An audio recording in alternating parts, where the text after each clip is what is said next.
All right, we need to finish up with the, I don't know, what is this guy? Is he one of the Islam, what do they call him? He's a guy. He's just a Muslim a guy. Yeah, he's a Muslim guy, but... the teacher. The imam. That's the word I'm groping for. Imam. Thank you, Lance. The imam. Is he an imam or is he just a... I don't know. He's just a radical guy who wants to bring Sharia law to Texas. And he moved here to apparently accomplish that. I think people in Michigan and Patterson, New Jersey, they watch us play these clips from Texas and they're like, yep, welcome to the party, pal. I'm sure they are. Well, Patterson, New Jersey, though, is grateful because they're now the fourth holiest city on earth.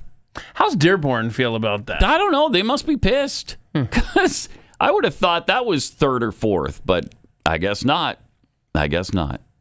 So you've got Mecca and Medina, right? Yeah. You have Jerusalem, I think is one of their holy cities. That sounds right. You've got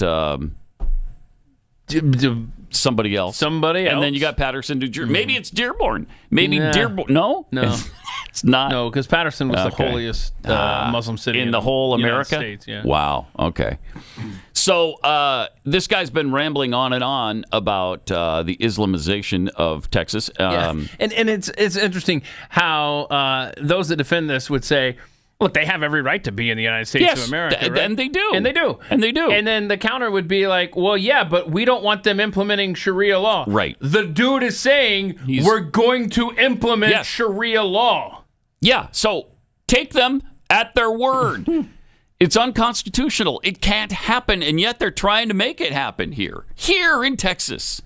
And I'm opposed to that. So, yeah, this is not about being Islamophobic or racist or whatever label you want to throw at this.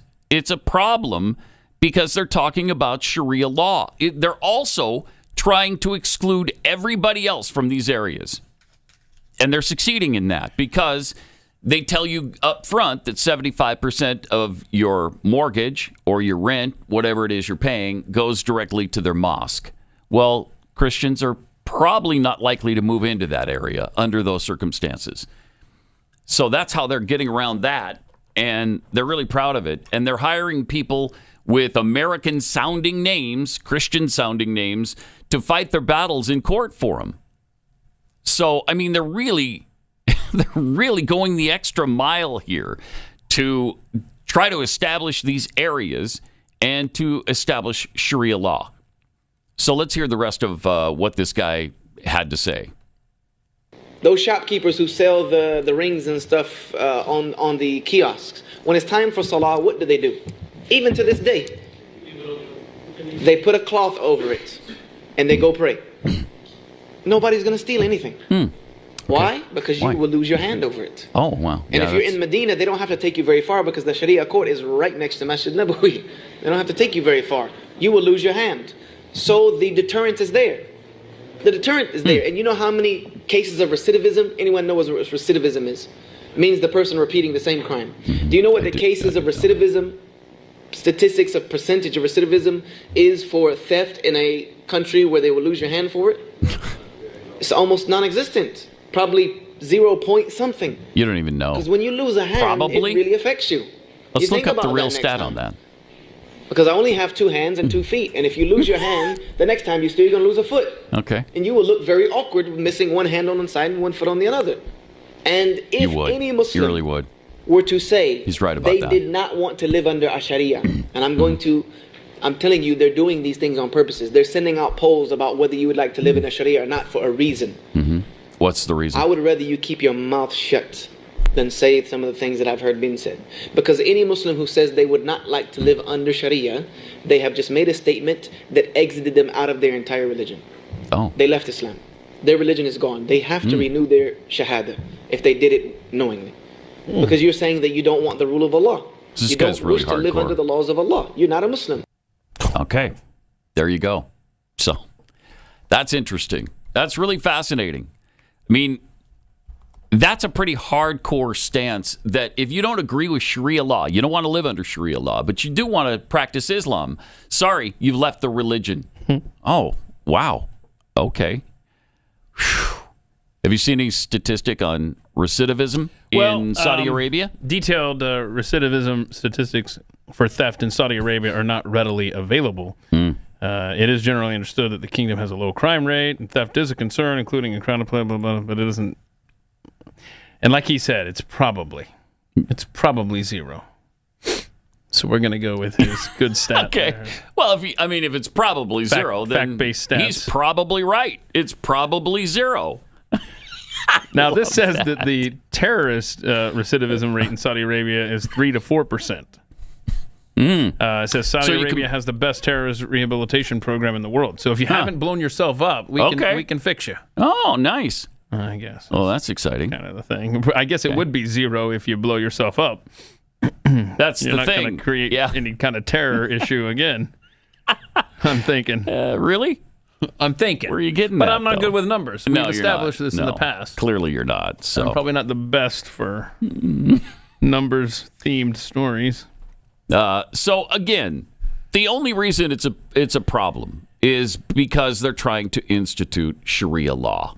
And they're discriminating against Christians and Jews and anybody else who wants to move into that area by telling them that 75% of your money is going to go to the mosque we're building.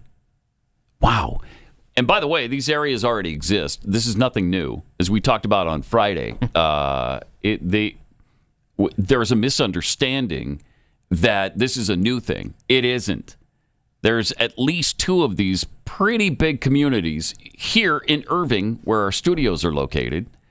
And there's already an existing one, I believe, in Plano. They're just trying to make it much bigger. Well, this would be a second one. Okay. So it's a separate one. But this one, it encompasses, I forget how many acres. It was hundreds of acres. 150, I think. And they've already raised, I think he said $6.8 million just on the down payment of everybody's down payment to get into this area. And then you're going to have a bestie in Congress for Ilhan Omar. Right. Because this will be a congressional district. It'll just be seated into its own district, and that'll be a national voice. And then next thing you know, you got somebody else saying on 9/11, some people did some things. So there is reason to be concerned, I think. A lot of people say, you're just an Islamophobe. Am I? Are we Islamophobes? No. There are some legitimate concerns here, and they're laughing at us behind our backs. They're laughing at us. There was that podcast we played on Thursday or Friday, and they literally laughed and scoffed at how stupid we are because they're skirting around all of our laws and regulations, and even, the anti-discrimination laws, where you can't discriminate based on religion. And they've gotten around that. And they're really proud of it.